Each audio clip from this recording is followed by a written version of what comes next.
E aí galera, beleza? Meu nome é Lucas Posada e de todos os jogos que eu amo jogar e que eu jogo desde pequenininho, tem duas franquias que são de longe as minhas favoritas e que eu meio que já joguei todos os jogos dela. E elas são o Pokémon e, o assunto desse vídeo, Mega Man. Em especial a série X, que é a que eu mais gosto lado a lado ali com o Battle Network, que eu vou trazer também aqui no canal eventualmente, mas hoje a gente vai começar com a série X, do X1 até o X8, e algumas coisinhas aí no meio também, tipo o remake do X8, por exemplo, né? Que é um jogaço, que foi feito por um brasileiro, inclusive. Mas, por agora, sem mais delongas, bora pro vídeo.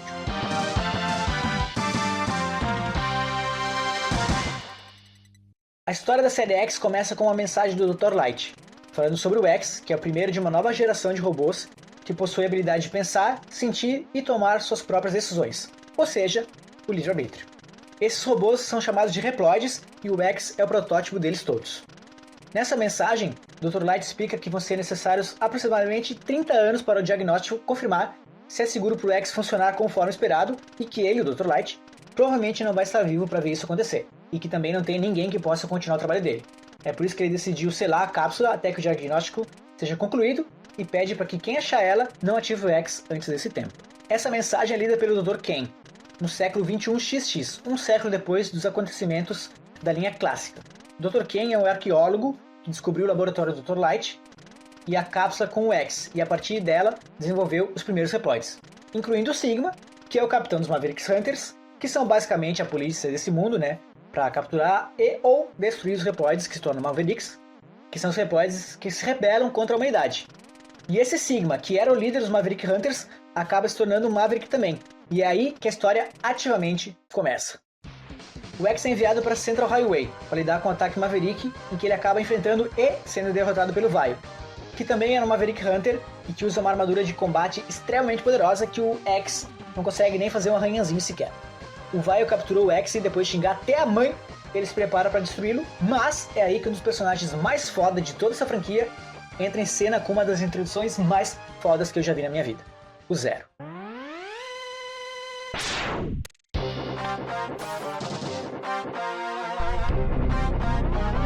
A música para e a gente escuta o som de um Buster carregando, que rompe o cenário e destrói um dos braços da armadura do Vaio. O Zero então aparece e se prepara para mais um ataque, mas então o Vaio foge, deixando os dois protagonistas para trás. O X, desmotivado pela derrota, diz que ele não é poderoso o suficiente, mas então o Zero diz que ele não deveria esperar conseguir derrotar o Vaio, já que ele é praticamente uma máquina de combate, e reafirma que ele ainda não está usando todas as suas capacidades, e que quando ele fizer isso, ele talvez possa se tornar tão forte quanto o próprio Zero. Não ainda mais forte, só talvez igualmente tão forte quanto o Zero. Na moral, cara, o melhor personagem. Depois dessa conversa, o Zero diz então que vai buscar a localização do castelo do Sigma e fala pro X ir enfrentar os 8 Mavericks que se juntaram à causa do Sigma. O X então enfrenta o Tio Penguin no Polo Sul, Storm Eagle no aeroporto, Flame Mammoth na fábrica de armas, o Boomer Quanger numa torre da cidade que foi transformada numa fortaleza por ele, Spark Mandrill na usina de energia, o Armored Armadillo nas ruínas da mina de energia, o Launch Octopus na base subterrânea e o Steam Chameleon na base de reconhecimento em uma floresta, absorvendo então os poderes deles e coletando alguns upgrades que vão finalmente fazer com que ele alcance todo esse potencial que o Zero disse que ele tinha. Depois de derrotá-los, o X se encontra com o Zero, que finalmente encontrou a base secreta do Sigma, e os dois vão juntos enfrentar o vilão. Logo na primeira parte do castelo, o Zero é capturado pelo Vaio, e apesar de todo o poder que adquiriu durante essa jornada, o X é derrotado e capturado mais uma vez. Nessa hora, o Zero usa toda a sua força para escapar e destruir o Vaio, mas acaba só conseguindo destruir a armadura de combate dele. Só que isso é suficiente para o X ter uma chance, e ele finalmente consegue derrotar o Vaio. O X então corre para socorrer o Zero, mas era tarde demais, e ele acaba morrendo. E agora, com um motivo mais forte ainda, o X vai de encontro ao Sigma, derrotando mais uma vez os 8 Mavericks e alguns outros Reploids poderosos pelo caminho, finalmente chegando até o grande vilão da história.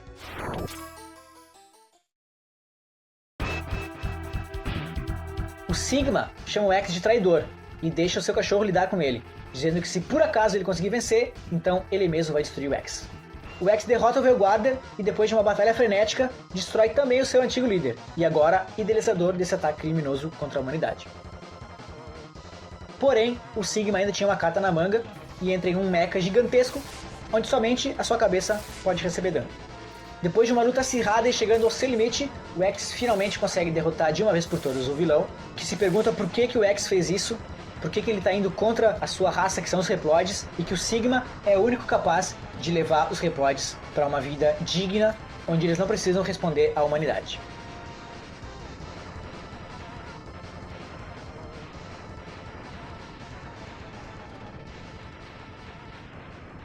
O X então escapa da fortaleza e observa ela cair no mar enquanto pondera sobre os acontecimentos recentes e sobre tudo o que ainda vai acontecer no futuro. Porém, todavia, contudo, essa é uma vitória apenas temporária, porque ele acaba recebendo uma mensagem do próprio Sigma que diz que o X apenas derrotou um dos seus corpos e que em breve ele irá retornar. E se tem uma coisa que a gente pode ter certeza nesse mundo é que o Sigma vai voltar. Eu queria ter essa action figure dele aqui, mas tá muito caro, é muito difícil ser pobre no Brasil. Mas eu tenho aqui o meu Mega Man Van Gogh, né? Quem sabe, se esse canal der muito certo, eu posso comprar e mostrar pra vocês. Então, galera, se inscreve aí no canal, deixa um like, aquelas coisas todas, e é isso. Volta pro vídeo. Quem não tá ligado, isso aqui é um jogo de plataforma em que a gente controla o X, enfrentando 8 chefes, dos quais a gente copia as armas deles, coletamos upgrades que vão desde os corações, que aumentam o HP do X, até as armaduras, que melhoram tanto as capacidades de combate como o de movimento dele. Cada um desses chefes tem uma fase e uma habilidade temática, e um é a fraqueza do outro, meio tipo Pokémon, tá ligado? Por exemplo, o tio Penguin tem o poder de gelo, que é a fraqueza do Spark Mandrill, que tem o poder de eletricidade, que é a fraqueza do Armored Armadilho, que tem o poder de bolas. Que? Não, peraí. Bom, para explicar melhor, vamos falar sobre as fases do jogo. A primeira fase é um ótimo tutorial para o primeiro jogo da série. A gente basicamente segue aqui em linha reta, tendo que destruir alguns inimigos, sendo que alguns deles são aéreos, o que mostra que a gente pode e precisa pular para atacar, até que aparece esse carinha aqui, que depois de derrotado derruba a ponte. E aí a gente descobre que a gente pode escalar as paredes, que é uma habilidade que o Mega Man clássico não tinha. Tem essas partes do chão aqui que caem, mostrando que se a gente cair nesses buracos sem fundo, nesse jogo é insta-kill, como na maioria dos jogos desse tipo, o que eu acho uma mecânica muito da hora na real nesse tipo de game. Porque quando tem algum desses lugares que na verdade a gente pode descer e tem algum item secreto neles lá, é muito massa. E a fase aqui termina então com aquela batalha que não dá pra vencer contra o Vile, que não nos ensina nada, mas na questão da lore eu acho muito massa. E aí então a gente tem essa tela de seleção das 8 fases, que a gente pode escolher em qualquer ordem e voltar nelas também a qualquer momento, mesmo depois de ter vencido os Mavericks delas. Inclusive, na primeira vez que tu jogar, e provavelmente nas próximas também, se tu não pensar muito a respeito disso, tu vai acabar voltando nelas várias vezes.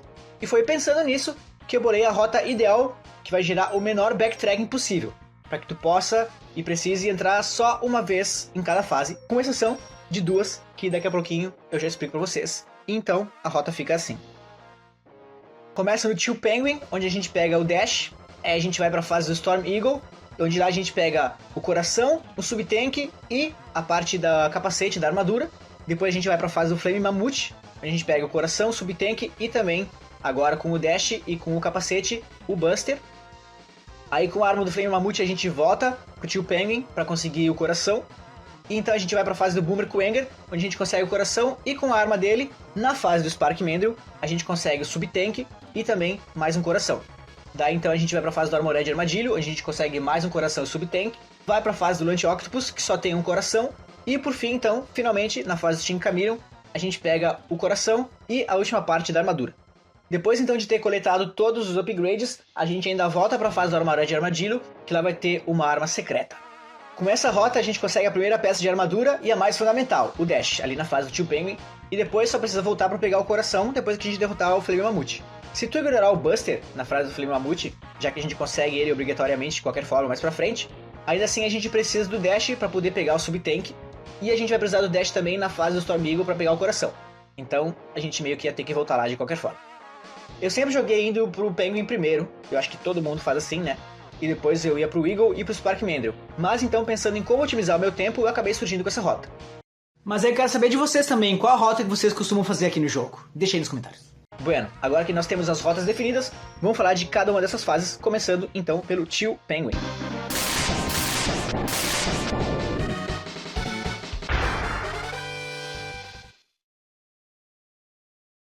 Tio Penguin é a fase obrigatória de gelo e teoricamente a mais fácil do jogo. Apesar de ser uma fase de gelo, ela não tem nenhuma daquelas mecânicas relacionadas a isso. Tem sempre essas bolas de neve aqui no final da fase. Seguindo pelo caminho natural, a gente chega na cápsula da armadura. E aqui, se for a tua primeira cápsula, o Dr. Light fala que deu ao X a habilidade de escolher seu próprio caminho e que esperava que o mundo permitisse que ele escolhesse um caminho de paz, mas pelo jeito o X vai precisar lutar. Prevendo então esse futuro, ele criou e escondeu algumas cápsulas pelo mundo contendo esses upgrades para o X. E então explica a função do Dash, que o jogo te mostra o que faz e então é vida que segue. Aqui a gente tem dois caminhos para seguir. Na parte de cima a gente consegue o coração da fase, mas a gente vai precisar da arma do Flame Mammoth. E na reta a gente passa por essa caverna, enfrentando um cara com armadura que nem a nossa. Mas, eventualmente, a gente vai chegar no mesmo lugar. E aqui tem esses buracos de insta-kill e as bolas de neve que eu falei antes, que são jogadas por este carinha aqui. Finalmente, então, a gente chega no Tio Penguin e ele tem 4 ataques. Ele vai pular na tua direção, às vezes parando no meio da fase e se segurando naquele gancho ali. E vai lançar uma tempestade que vai diminuir o nosso movimento. Ele se lança pelo chão como um míssil, e nessa forma aqui ele é invulnerável.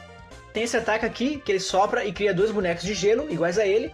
E por último, então, o lançamento de pedras de gelo, que pode ir na reta ou escorregando pelo chão. A batalha é bem fácil, basicamente é só ficar na direção oposta à dele na sala e atacar assim que possível.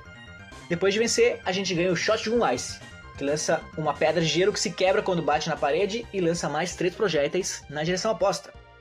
A próxima fase é a do Storm Eagle.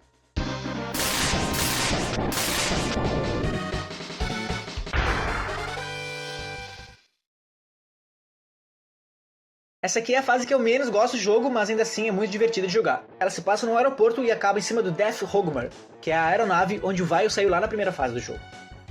Logo no começo, a gente precisa subir essas plataformas e quando chega na última, pular para a esquerda e pegar o coração da fase usando o Dash. Seguindo, a gente chega nessa parte com as plataformas que ficam subindo e descendo, e logo na primeira a gente sobe nela e vai até essa parte para pegar o Sub-Tank. Esse Sub-Tank serve para recuperar o HP, e a gente vai preenchendo eles conforme a gente pega energias quando o nosso HP estiver completo. E se a gente seguir aqui na reta e destruir esse Gunvolt, os vidros dessa área se quebram, e eu acho isso muito massa. A fase segue nessas plataformas, que ficam em cima desses buracos sem fim, até que a gente eventualmente chega nessa parte, onde a gente consegue mais uma peça da armadura, a parte da cabeça. Ela permite que a gente quebre algumas pedras que só podem ser quebradas com ela, mas que também mal aparecem no jogo. Ainda assim, ela vai ser muito importante na próxima fase. E aqui a gente tem uma vida extra, e eu acho muito legal como ela muda de cor, dependendo da arma que a gente estiver usando. No fim, a gente acaba encontrando o Storm Eagle, e com o Dash ele é o chefe mais fácil de todos. Os ataques dele são basicamente bater as asas para nos empurrar, e se a gente cair fora da arena a gente perde uma vida. Se atirar na gente, assim como o Pinguim, vai na diagonal. E às vezes ele lança um tornado que não nos causa dano, só nos empurra também. E aí com o Dash fica muito fácil de não ser empurrado até o final da fase. E aí o último ataque dele, ele vomita um ovo que sai os filhos dele. Que nojo. Quando a gente finalmente derrota ele, ganhamos o Storm Tornado, que é a arma mais poderosa do jogo, lançando um tornado na horizontal que destrói tudo que toca. E agora que a gente tem o Dash e a Headport, vamos para a fase do Flame Mammoth.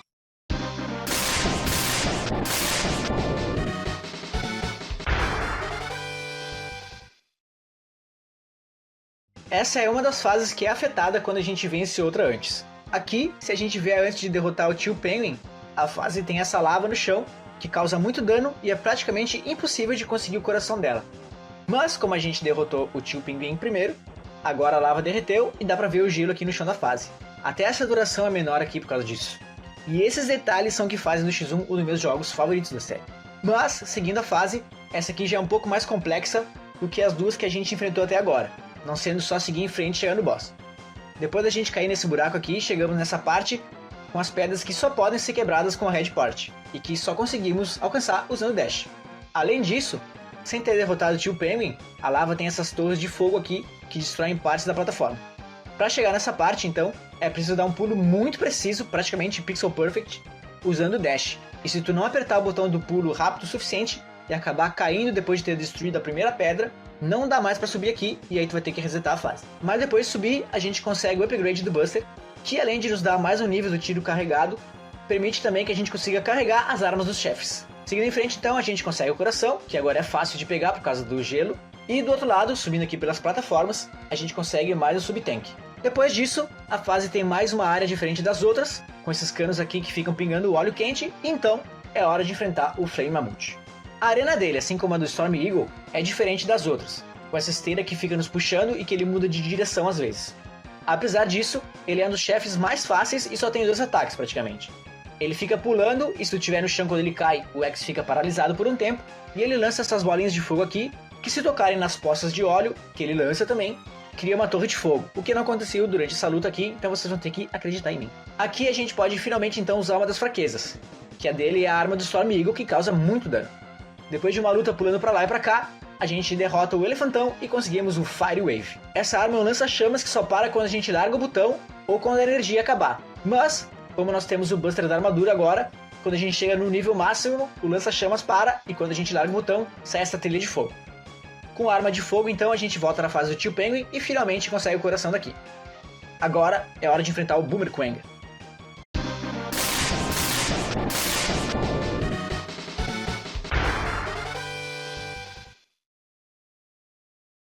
Essa fase, diferente das outras, é na vertical, e ela por si só não tem muito o que se dizer. Uma hora a gente vai chegar nessa parte que tem o elevador, e depois é só subir mais um pouco até a gente chegar aqui onde tem o coração. A gente pode usar a arma carregada do Tio Penguin e pular para pegar o coração, ou pode usar a própria arma que a gente ganha aqui nessa fase, mas seguindo a rota a gente não vai precisar entrar aqui de novo. O Boomerang é um dos chefes mais difíceis de enfrentar sem nenhum upgrade, e sem a fraqueza dele também. Ele fica se teleportando pela fase e ele tem dois ataques. Um que ele joga o boomerang da cabeça dele e outro que ele nos lança no teto da sala, o que eu acho extremamente violento, mas beleza, né? Depois de uma batalha não tão fácil, a gente consegue o Boomerang Cutter, que é um boomerang. Então ele faz uma volta e se não acertar ninguém ele volta pra gente, sem gastar energia, e se ele tocar em algum item, ele traz o item pra gente também. E essa arma a gente vai usar então para pegar o upgrade na próxima fase, do Spark Mandrill.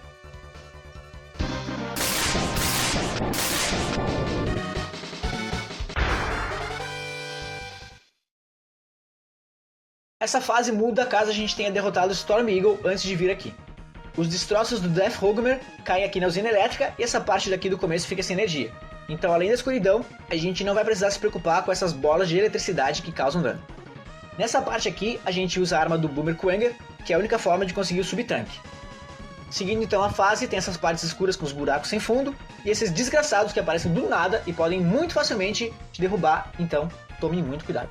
Depois disso a gente tem o primeiro mini-boss do jogo, que é jantado Easy Mode aqui com a arma do Storm Eagle, principalmente usando ela carregada quando ele fica no teto. E essa luta aqui também é diferente caso a gente não tenha derrotado o Storm Eagle, já que a usina vai estar com toda a energia, né? Depois então de derrotar o Thunder Slimer, vamos chegar nessa parte com o coração, que a gente pode usar o boomerang, mas com o pulo certo dá pra pegar ele também.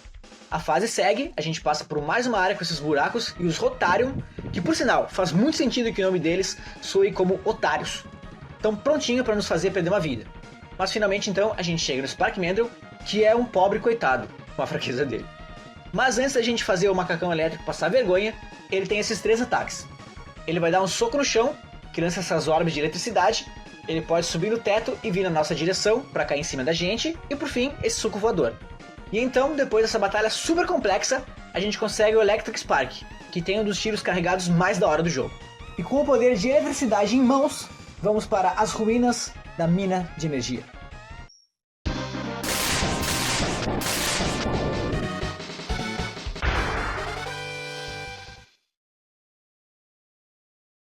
Essa fase é bastante interessante, com esse corredor que a gente praticamente nem vai ver, né, descendo aqui pelo carrinho, mas aqui tem um segredo muito massa, que é esse morcego aqui, o Baron M501, que é o mesmo da série clássica e que quase sempre nos dá uma vida extra. No futuro a gente vai voltar aqui para farmar vidas extras para um upgrade secreto. E além disso, desses carrinhos e dos inimigos que combinam demais com essa temática de mineração, tem esse carinha aqui, o Mowbotter, que de certa forma esconde os dois upgrades da fase. Primeiro o subtanque, que fica atrás dele, e depois mais pra frente, onde se a gente cair atrás dele a gente vai precisar destruir antes que ele chegue nessa parte aqui, ou se a gente cair na frente dele, é só correr para não ser atacado e então poder pegar o coração. Depois tem essa seção em que a gente é obrigado a ir no carrinho, já que tem esses buracos gigantescos que não tem como atravessar de outra forma, e que nos leva para a arena do boss. E o Armored Armadilho, assim como a fase dele, é um chefe interessante também. Ele tem essa armadura que impede que ele receba dano ao menos que ele esteja atacando, e ele absorve todo o dano na armadura e manda de volta pra gente. Mas, se tu atacar usando a arma do Spark Mandrill, aí ele fica vulnerável a qualquer ataque. Uma dica aqui é que quando ele começa a se rebater pela sala, uma vez ele vai na tua direção, aqui no canto, e na outra não. Então é só ficar pulando, uma vez sim, uma vez não. Depois de derrotar ele, a gente ganha o Rolling Shield, que lança essas bolas de energia e que se carregar, nos dá um escudo que protege de alguns ataques, e até destrói alguns inimigos. Só faltam mais dois Mavericks para serem derrotados, então bora enfrentar o mais difícil deles, Launch Octopus.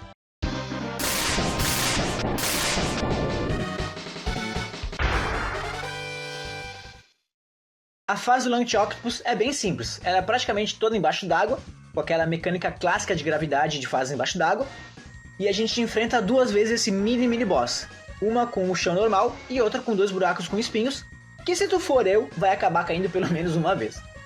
Até que a gente chega aqui com esses tufões que o X precisa pular para chegar nesse barco, porque destruindo ele, a gente vai para uma área secreta onde a gente enfrenta esse robô aqui, que é chamado Utoboros, e depois de vencer ele, seguindo por essa parte que a gente estava bloqueada, a gente pega o penúltimo coração, e já dá pra ver que a nossa vida agora tá maior que a barra de energia das armas.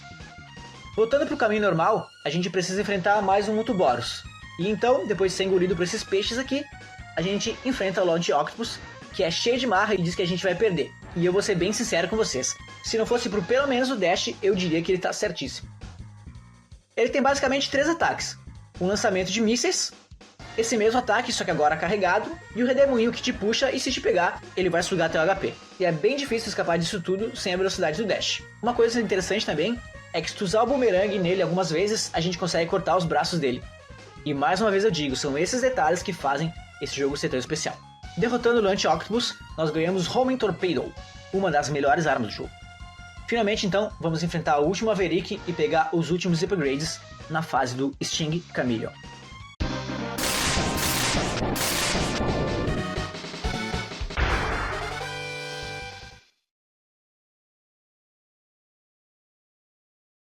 Essa é a última das fases que muda se a gente terminar uma outra antes. Nessa, se a gente derrotar o Lunch Octopus antes de vir aqui, várias partes vão estar alagadas. E a mais importante delas é aqui embaixo, onde a gente precisa quebrar essas pedras com o capacete da armadura. E então, com a ajuda da gravidade, a gente pula correndo para alcançar essa plataforma e pegar o último coração, maximizando então o nosso HP. Também é possível chegar aqui usando o Shotgun Ice carregado. Então a gente podia ter vindo aqui antes, mas como eu fiz essa rota para ver todas as mudanças nas fases também, eu deixei essa aqui por último. De volta na superfície, a gente escala essa parede para então enfrentar mais um mini-boss, que depois de ser derrotado, nos permite pegar a última parte da armadura. Ela faz com que a gente tome 50% de dano a menos, e agora a gente finalmente completou a Light Armor, ou, como é chamado no kit da Kotobukiya, que eu ando louco para fazer uma compra irresponsável, a Full Armor. Tendo derrotado esse mini-boss, essa área aqui embaixo também fica mais fácil, já que as pedras do teto param de cair. Agora é só seguir a fase normal até chegar nessa área com o lodo, que a gente pode passar usando a armadura, de preferência levando ela até o final, diferente de mim aqui que deixei ela no meio do lodo. Então, a gente chega no último Maverick desse jogo. O Sting Chameleon pode ser um inimigo bem difícil, já que ele fica invulnerável e invisível lá no canto de cima da fase, lançando esses projéteis na gente, exigindo um pouco demais da gente se comparado com os outros bosses. E é complicado porque a gente vê que o boss tá ali, mas é difícil ou impossível de atacar por um tempo, muito complicado. Além disso, ele tem esse ataque com a língua e o ataque final, onde ele fica preso pela língua no teto e faz ficar chovendo espinhos na gente. Mas é exatamente aí que a brincadeira acaba pro Sting Chameleon, porque se tu usar o boomerang na direção que ele tá, andar um pouco pro outro lado, atacar e ficar repetindo esse processo, rapidinho ele é derrotado e então a gente consegue a última arma do jogo, Chameleon Sting. E da hora, né? Que o chefe Sting Chameleon dá a arma Chameleon Sting. Mas tá, ele tem esse ataque em 3 direções, mas o principal é o ataque carregado, que faz com que a gente fique invulnerável por um tempo de uma forma bem mais efetiva do que o escudo do Armored Armadilha. E com isso, a primeira parte do jogo já era, e nós nos encontramos com o Zero, que diz que encontrou a Fortaleza do Sigma, e então tá na hora do confronto final. Mas, antes da gente fazer isso, ainda falta um upgrade secreto pra gente. De volta na fase do Armored Armadilho, aqui a gente pode farmar energia para encher os tubitanques e, como eu tinha dito mais cedo, derrotando esse morcego aqui, a gente consegue umas vidas extras. E a gente vai precisar de pelo menos 4 para conseguir o último upgrade. Tendo feito tudo isso, a gente precisa chegar até essa parte aqui, com uma vida cheia, e então pular no buraco. E precisamos fazer isso 4 vezes, até que uma cápsula vai aparecer, e então o Dr. Light, vestido de Ryu, vai nos ensinar o Hadouken, um ataque especial que o Naruto da franquia King of Fighters usa. Muito massa, né? A grande jogada do Hadouken é que a gente só pode usar ele se estivermos com a vida cheia, e ele é One Hit KO em qualquer inimigo. E agora sim, então, depois de tudo, chega a hora de pôr um fim nessa guerra. O Zero nos encontra e diz que ele vai na frente, para então a gente invadir a fortaleza enquanto ele mantém a defesa principal ocupada. Essa parte aqui sempre foi super fácil para mim quando eu era criança, mas por algum motivo eu sempre passo trabalho aqui ultimamente. Eu já cheguei a morrer umas 5 vezes caindo aqui. Em algum lugar do passado eu tô sentindo muita vergonha de mim mesmo. Mas enfim, depois de finalmente conseguir entrar na fortaleza, É só seguir a fase até a gente chegar nessa parte, onde o Zero diz que vai deitar o Vaio na porrada e eles saem pra lutar. Indo atrás deles, não querendo perder a surra que o Vaio com certeza vai levar, confia em mim. 100% de chances disso acontecer, a gente encontra o Zero capturado e o Vaio dizendo que tá na hora da gente apanhar também. E apesar de todos os upgrades que a gente conseguiu, ainda não conseguimos fazer nada na armadura dele e mais uma vez, somos capturados. O Vaio então vem com aquele discursinho dele e o Zero, já de saco cheio desse cara, usa o resto de energia que ele tem e destrói a armadura, nivelando o joguinho pra nós. Agora, sem armadura, basta um Hadouken e ele já era. Mas é claro que eu não acertei o ataque. Como de costume, eu tive então que enfrentar ele normalmente e a luta não é tão difícil com o poder que a gente tem agora. Ele tem 4 ataques, ele pode correr na tua direção, pular na tua direção, lançar uns ataques que correm pelo chão quando ele tá no ar e aquelas orbes amarelas que nos paralisam. E da nossa parte, usar o Horming Torpedo. E da nossa parte, usar a arma do Launch Octopus faz com que essa batalha acabe rapidinho. Como vocês já sabem, o sacrifício do Zero para que a gente pudesse conseguir derrotar o Vaio foi fatal. E ele disse que o sistema de auto-reparo dele não vai conseguir curar. Então, ele admite que a gente é mais forte do que ele imaginava e que talvez a gente consiga derrotar o Sigma sozinho. E finalmente, então, ele morre. Nessa hora, se a gente não tiver pegado o Buster antes, o Zero nos dá o dele, que por sinal é realmente o mesmo da armadura. E então, com mais um motivo para lutar, a gente segue em frente.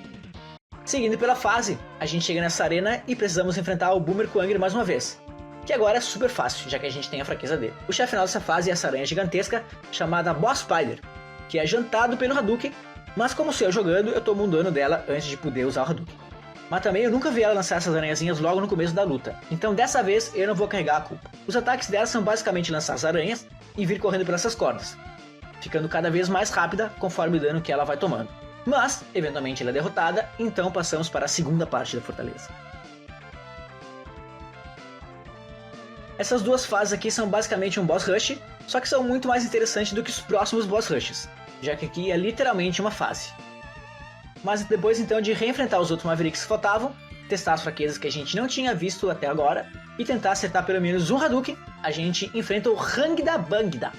Tenta falar isso rápido 3 vezes, Hangda Bangda, Hangda Bangda, Hangda Bangda. Na primeira fase, que a gente precisa destruir os olhos e depois o nariz dele, e na segunda, o G-Rex, que a gente só pode atacar a cabeça e que eu dei um jeito de morrer pra ele na primeira vez. Mas, depois disso tudo, finalmente, chegou a hora do confronto final. Essa aqui é a fase mais simples do mundo. É só ir subindo até chegar na arena, onde o Sigma aparece, e então nos chama de traidor e manda o cachorro dele para nos enfrentar primeiro. E aí vocês já sabem, né? Eu erro o Hadouken todas as vezes, e por isso eu preciso ficar no alto e desviando os ataques dele, que são lançar essa labareda de fogo, bolas de energia e planar a gente. Mas depois de vencer o doguinho do Sigma, é a vez dele cair. A batalha contra o Sigma é bem simples, na verdade. É só ficar escalando até ele chegar na tua altura, descer e atacar, tomando cuidado para ele não cair em cima de ti. Ele vai seguir fazendo isso e te atacando se tu ficar no chão, até um dos dois ser derrotado. Também aqui dá pra gente usar a arma do Spark Mandrill, que é a fraqueza dele.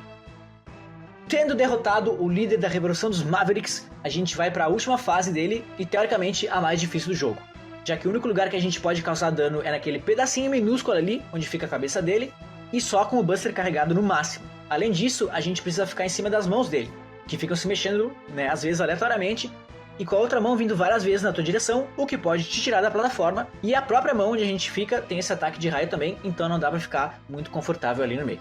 Depois então de pelo menos comigo ter passado por 4 minutos de luta e eu ter gastado todos os meus subtanques, a luta acaba e aí é só curtir os créditos.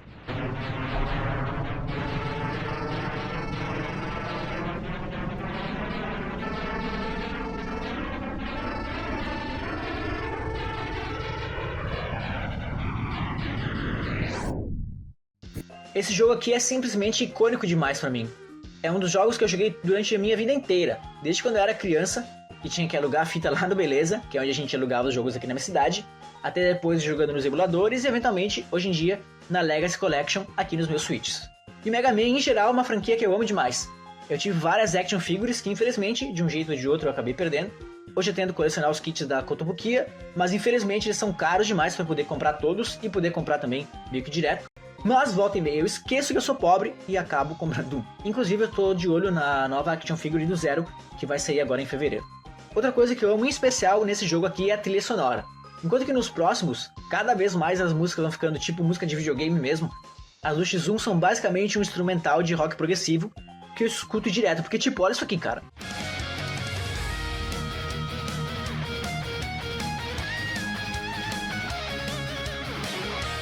Além desses pequenos detalhes, como as fases que mudam, esse robozinho babaca aqui que fica rindo na tua cara se ele te acerta, tudo isso faz com que o Mega Man X1 seja um dos meus jogos favoritos dentre todos.